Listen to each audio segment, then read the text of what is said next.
اس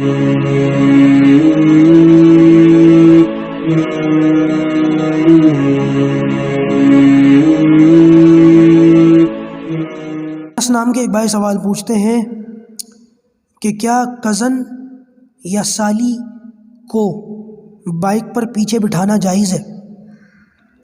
دیکھیے، کزن سالی ہے، جتنی بھی غیر محرمات ہیں، کزن بھی غیر محرم ہے اور سالی بھی غیر محرم ہے، اور ان کے علاوہ اور جتنی غیر محرمات ہیں ان سب کو اپنے ساتھ پیچھے بائک پر بٹھانا جائز نہیں ہے۔ وجہ اس کی یہ ہے کہ جب دو شخص بائک پر بیٹھتے ہیں تو ان دونوں لوگوں کے جسم جو ہے وہ ٹچ ہوتے ہیں، کبھی بریک لگتی ہے، کبھی گڈھا آتا ہے، تو اس کے نتیجے میں جو ہے وہ باڈی ٹچ ہو جاتی ہے۔ اب آپ اندازہ لگائیں کہ جب کوئی غیر محرم عورت پیچھے بیٹھی ہوئی ہوگی تو کتنے پرسنٹ چانسز ہیں کہ باڈی ٹچ نہیں ہوگی؟